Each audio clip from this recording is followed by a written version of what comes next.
Right, welcome to Pit Lane News. Matthew Jordan here. I'm here with James Barclay, team principal for Jaguar TCS Racing. How's it been the last few days? Just a nice, easy question. Yeah, to be honest, it's a very nice, relaxed time here at Goodwood. It's always a pleasure to be here. It's a mecca of motorsport and cars, so it's a great place to be. Nice place to meet friends and colleagues and people who work in the industry. It's like a village, and everyone comes together here. So it's always very special. It's a real honour to be able to run the Formula E car up the hill, and yeah, a lot of fun as always. And you guys are leading this year. What is the? Obviously, it's difficult. You've got the green, you've got the technology, you've got performance, but you have to be obviously. Is that a tricky balance to find for the team and the whole sort of development side of the things? Performance versus sustainability. Yeah, so Formula E's DNA, it's fundamentally the heart of it is about advancing sustainable human progress through the power of electric racing. That's the kind of the mantra that Formula E has as a championship, and we create incredibly high technology racing cars that are hugely cutting edge, incredibly fast.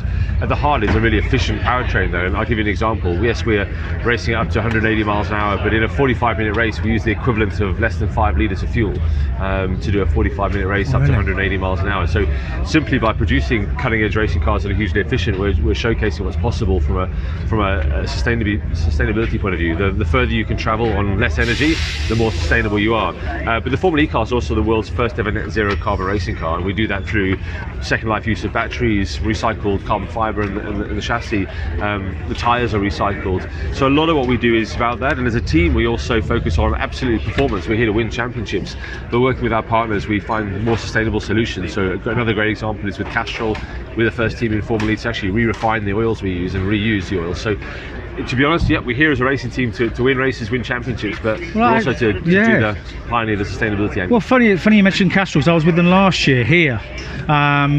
And you think the technology they were doing, they were putting special fluids around each battery cell within to keep it's the R&D is massive, I imagine. Yeah, these cars are as if not more complex than Formula One cars nowadays. We have 2 electric motors, one in the front, one on the rear axle.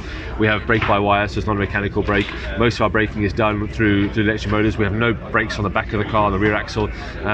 It's a technical tour de force, and it's incredibly exciting. These are meant to be a test bed for the latest electric vehicle technology, and that's exactly what this championship is. It's a great sport, it's entertaining. We have arguably the best driver lineup in the world across all the teams in Formula E, but at the heart of it is a technology development race which is really relevant to the cars that you and I will drive in the future. Yeah, 100%. One question that I know a lot of people are asking: will there ever be an opportunity where the battery will be basically charging once a year?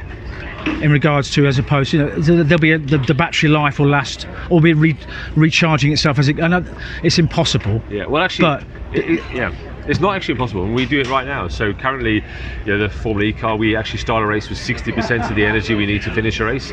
We actually produce 40% of the energy as we race. So we finish a race with the energy we produce during the race. So actually, if we were to run the race, we'd go to 60% of the race distance, and then we'd stop.